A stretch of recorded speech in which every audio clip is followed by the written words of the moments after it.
Chicago, a fall morning, with light filtering through the towering buildings, reflecting the fast-paced atmosphere of the city, on a street corner near Lake Michigan, where creative companies and media outlets constantly change their faces. Penelope Cruz found herself at a crossroads for the past 7 years. She had devoted herself to Corvia Media, an ambitious media company known for its creative marketing campaigns that deeply touched the emotions of consumers. Her creations had helped Corvia become one of the leading companies in the industry, especially in building marketing strategies for major brands, from fashion to technology. She had worked with her team to develop campaigns that, when mentioned, would be remembered as breakthrough moments in the industry, in that high-pressure yet inspiring work environment. Penelope always felt an important part of the company's growth. She wasn't just a strategist, she was a creator, a leader who pushed bold ideas that helped Corvia soar. But everything changed on a Monday morning. It was a light, rainy day, with a gray sky that made the whole city feel like it was covered in a soft fog, when she received a call from CEO Harrison Cole, someone she had considered a mentor for all these years. An overwhelming sense of unease washed over her. "Penelope, I need you in the meeting room now."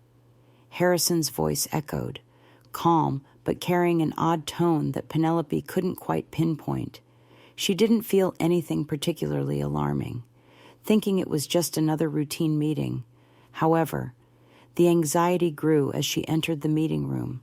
Inside, there was Harrison, Clara Morgan, the HR director, and Scott Whitaker, a new employee who had been with the company for less than a year. They sat solemnly, as though preparing to discuss something extremely serious.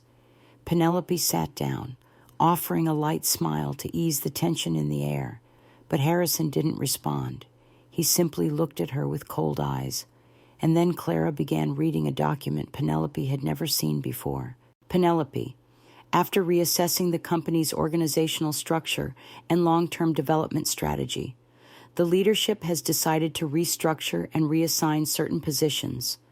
We've given this a lot of thought and value your contributions. However, we've decided to place Scott in your position, where he will continue to lead the company's creative strategy." Everything seemed to collapse before her eyes. She couldn't believe what she had just heard. The nights of tireless work, the strategies she had built, the ideas she had turned into reality, all of it now seemed worthless. Not only was she losing the key position she had worked so hard to establish over the past 7 years, but Penelope was also being replaced by Scott, the very person she had mentored and guided through everything.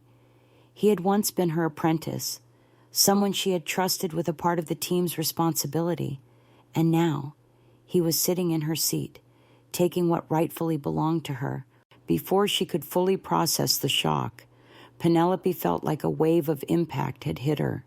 She listened to the explanations from Harrison and Clara, but everything sounded distant, echoing from far away.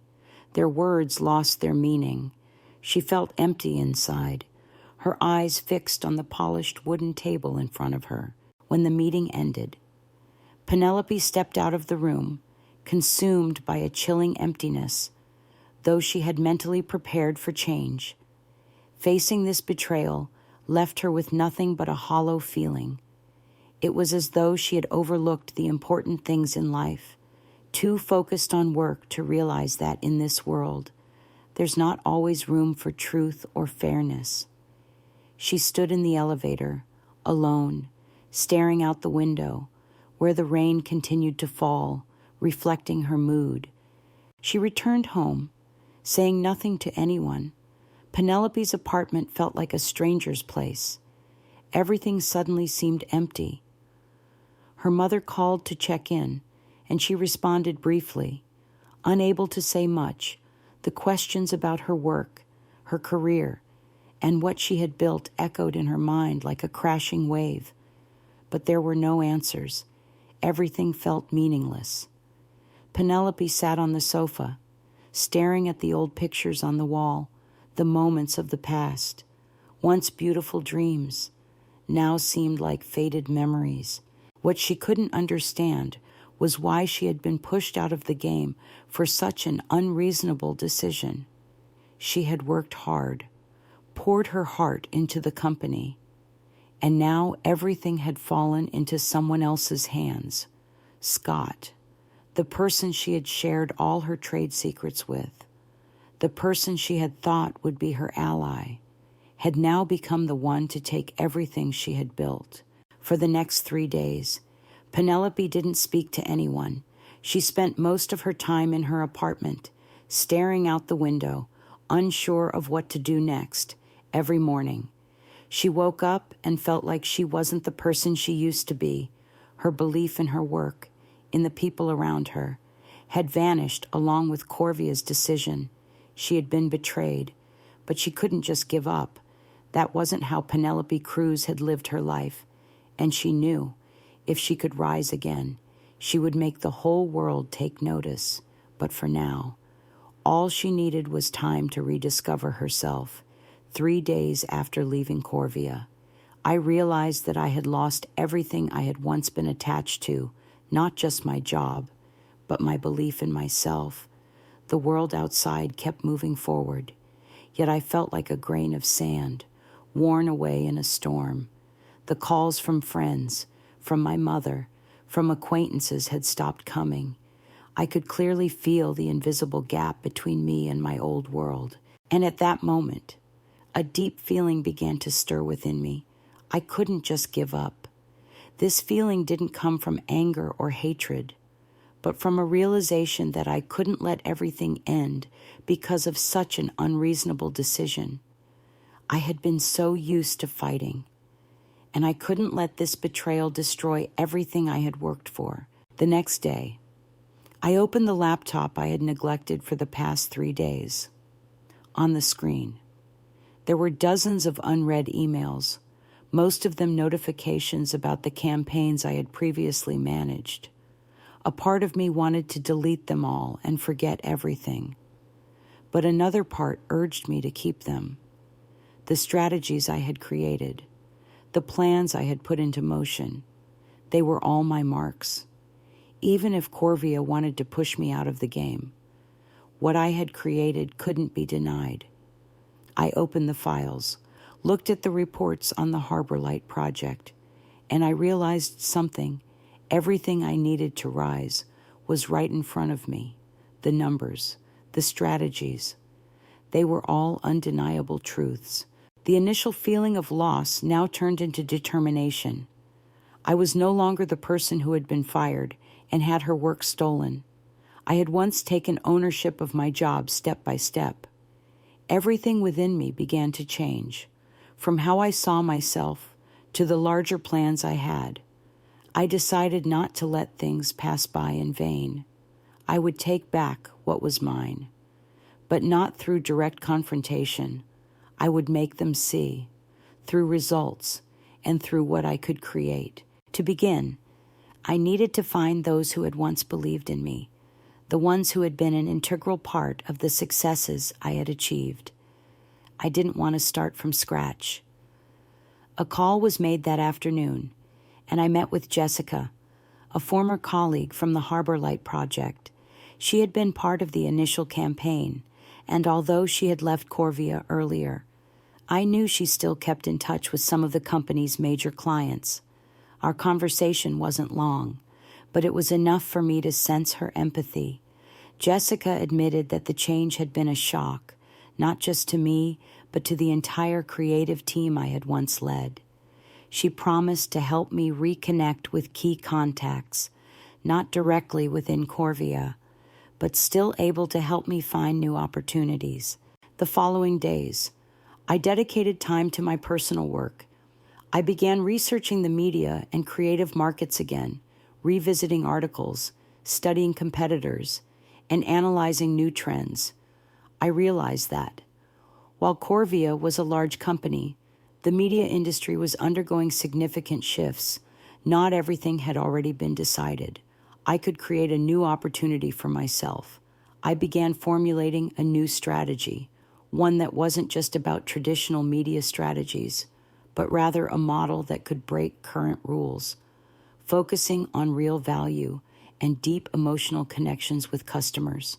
With all these thoughts and plans in mind, I decided not to rush out to find investors or partners immediately. Instead, I wanted to start with a firmer foundation, with the smallest of details. Every day, I worked with patience, not seeking recognition or praise, but simply hoping that my strategies would naturally succeed. In silence, I began to rebuild from the most basic elements the creative model, relationships with clients, and especially an emotional marketing strategy I had once developed for Harbor Light. Day by day, I began to feel a shift within myself. No longer was I the girl who once sat in a meeting room with dreams and hopes for recognition. Now, I started to see something greater in my hands. The long days of being alone had helped me regain trust in myself. I didn't need to prove anything to anyone. All I had to do was act and let the results speak for themselves. One evening, while sitting on the sofa in my apartment, my phone buzzed, an email from Jessica. Inside, she shared some good news. A small company is looking for someone like you to restructure their media strategy. They're really impressed with what you've done before. A new opportunity, though small, was enough to make me realize that my quiet actions were starting to yield results. I didn't know whether this would be the first step of the battle or just a small sign of a new beginning. But one thing I knew for sure: I hadn't wasted my time. As the days passed, I increasingly noticed the transformation within myself. No longer was there any confusion or disappointment. Instead, there was clarity and determination. The feeling of being betrayed can easily leave you lost. But when I looked back, I understood that it was an opportunity to start over. In the months that followed, I worked relentlessly, never pausing. New strategies took shape, and potential partners were reached out to. I began rebuilding my reputation, but this time, it was no longer blind confidence. I knew that every decision had to be carefully considered. One of the first steps I took was reaching out to some former clients, those who had been involved in the strategies I had developed previously. Although Corvia Media was still growing, I could see that the company was slowly losing its creativity and identity. Scott, who had taken over my role, couldn't maintain the level of creativity I had once led to hold on to the market. They had been forced to copy the strategies I had created, and that gave me a deep sense of satisfaction. In particular, during a conversation with Jessica, she told me that Corvia was facing some internal struggles. The lack of creativity in their strategies was starting to make major clients dissatisfied. Not only that, but Scott was also encountering difficulties in maintaining stability within the creative team. Although I was no longer part of that, I knew things were beginning to fall apart. Just then, a new opportunity came my way, and I realized that it was time for me to step out and do what I had always dreamed of. With a small team, I decided to build from the ground up. I started a new project, a creative company free from the constraints of old rules. But I didn't do this out of hatred. In fact, I didn't care about taking revenge through direct confrontation. What mattered to me was proving myself through results, a powerful comeback, but not to make others pay, but to show that I could do better than what they could accomplish. The more I worked, the more I realized one thing: I had chosen the right path. My career hadn't just been betrayed by Corvia, but also by the system they had created that pushed me out. But now, I could rebuild from the ground up, with all the experience and strategies I had gained from the past. And then, when I looked back, I saw that my steps had begun to create movement in the market. My campaigns began to attract attention from major partners, and soon, calls from old clients started coming in. One Friday afternoon, an email from a former Corvia partner, Bright Media, appeared in my inbox. The message was an invitation to collaborate. They had heard about me from other partners and wanted me to develop a new strategy for their media campaign. This was a pivotal moment. I didn't rush to accept the offer. Instead, I took my time to carefully analyze the strategies that Bright Media had implemented so far. They might need me, but I was no longer someone who could easily be taken advantage of. Things began to change quickly. As I prepared for the meeting with the new partners, I happened to receive a call from Jessica. She told me that Scott was facing a major issue with the old clients. One of Corvia's major clients had decided to end their partnership due to the lack of creativity in Scott's strategies. The campaigns hadn't delivered the expected results, and this had caused Corvia's leadership to start feeling worried. I felt a strange satisfaction hearing this. Deep down, I knew this was just the beginning of much bigger changes to come. One Thursday evening, as I was finalizing the strategy for Bright Media, another call came in from an unfamiliar number. This time, it was from a representative of Corvia. She called to inform me of an internal change at the company. Scott had been asked to relinquish some control over the creative strategies due to his inability to maintain work quality and his loss of trust with the major clients.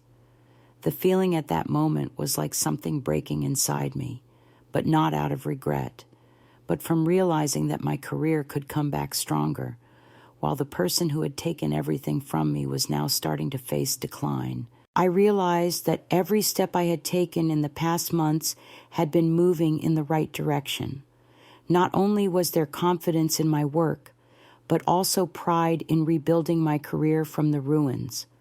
That feeling didn't come from seeking revenge, but from proving to myself that I could do better than what I had done before, and that I didn't need to lower myself to succeed.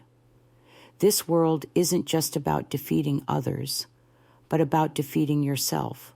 Everything changed so quickly, as if the whole world had suddenly shifted without me noticing.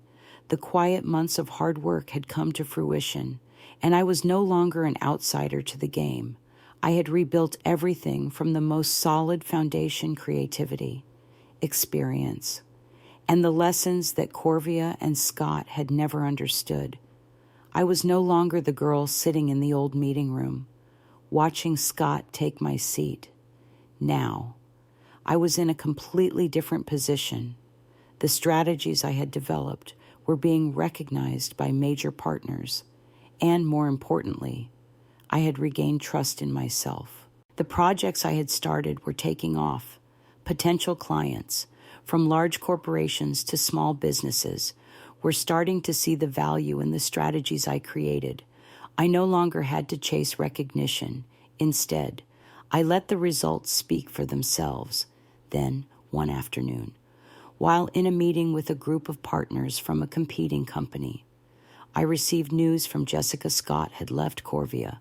It wasn't that I wanted Scott to face hardship or failure, but I couldn't deny that deep down.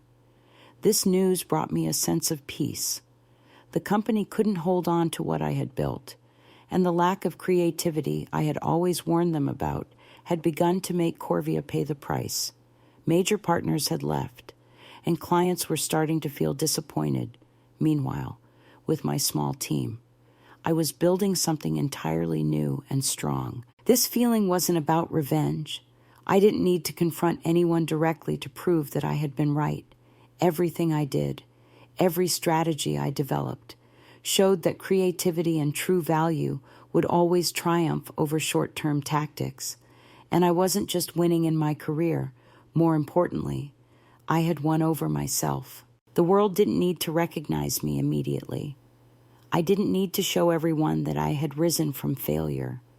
I had proven to myself that I could start over with everything I had, and that what I had done couldn't be dismissed.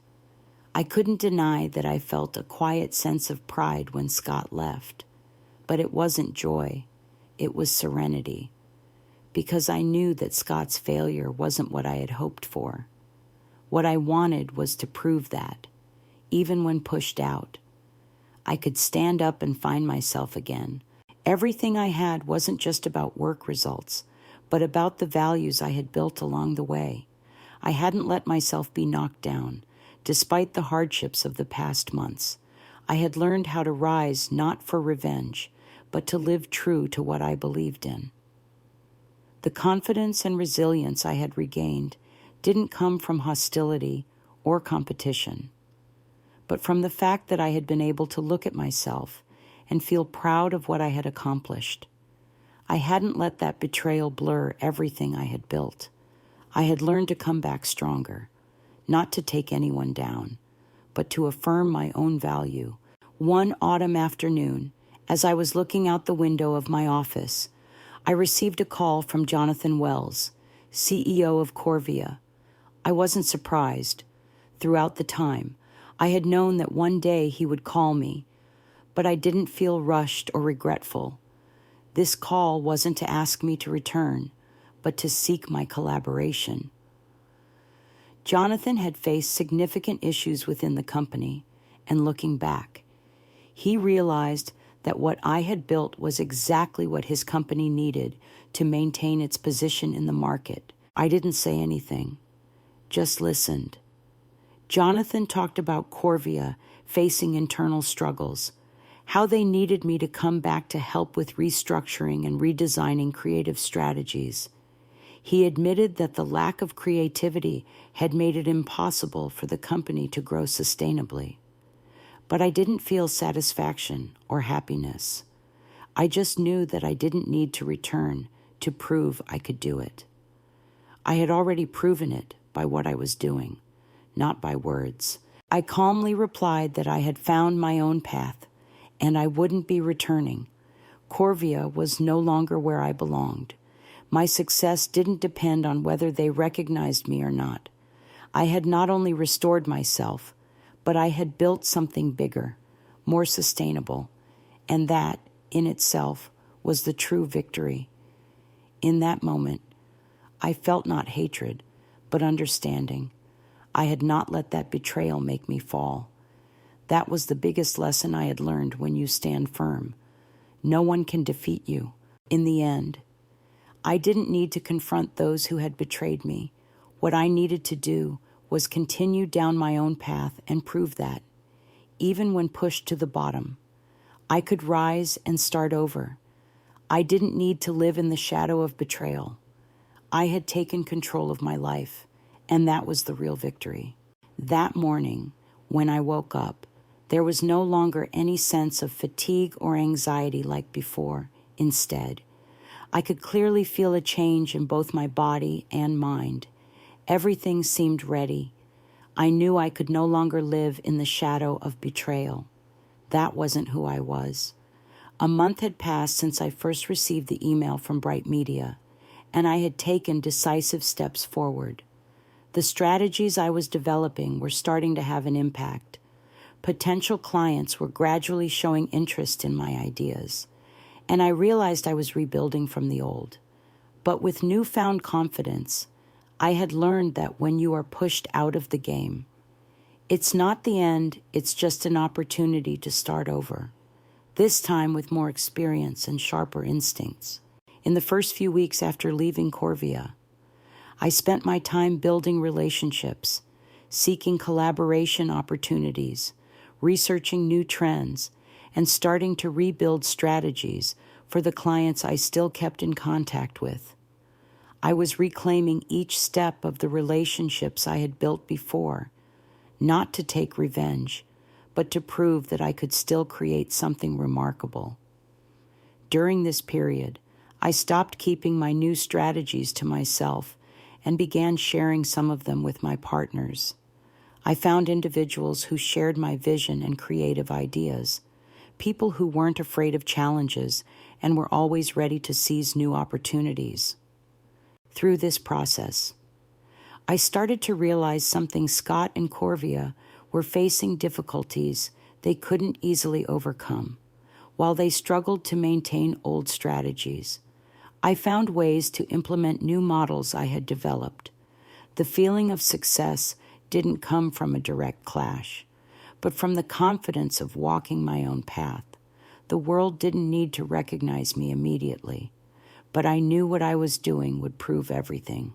New clients began sharing with me the challenges they faced when working with large companies like Corvia. They felt abandoned, forgotten in strategies that lacked innovation and emotion. This made me even more confident that I was on the right path.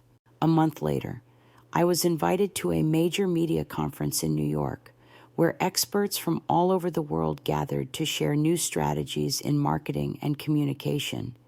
This was an opportunity for me not only to prove my abilities, but also to connect with key partners in the industry. As I walked into the hall where the biggest names in media were sitting, I felt a distinct difference. It wasn't the difference between me and them in terms of experience or talent, but in the way I viewed everything. All I needed to do was prove that my strategies could help them go further, not just in theory, but in real results. I didn't waste time recounting my story.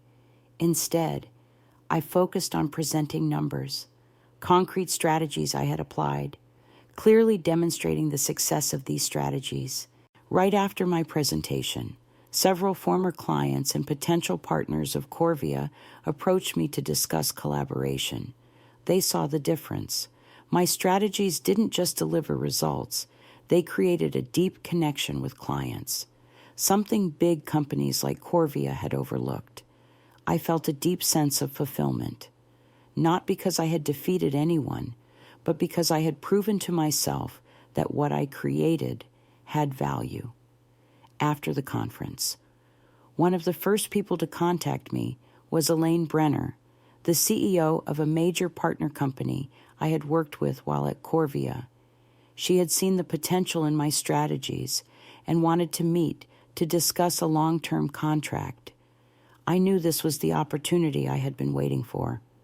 But the most important part of this meeting wasn't the contract, it was the affirmation that I had found my way back. Not long after, I received a notification from someone in my old Corvia team that Scott had been forced to leave. The company was facing a serious internal crisis. The major clients he had managed had gradually withdrawn. Feeling there was no creativity left in Corvia's strategies, the feeling at that moment wasn't one of triumph, but a strange sense of peace. Everything had become clear. It wasn't about fighting with Scott or Corvia. It was about fighting against myself, refusing to be defeated. In the end, I succeeded, not because of revenge, but because I stuck to my values, not letting that betrayal cloud the path I believed in. I looked back at everything and realized that I was ready to return, not as a battle of bitterness, but as a strong comeback through results.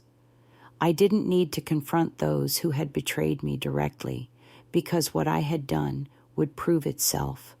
When Scott and Corvia looked back, they would see that I didn't need them to succeed, and in my heart, I knew that everything I had lost, I would regain in ways I had never imagined. It was just a matter of time, and I was ready to win.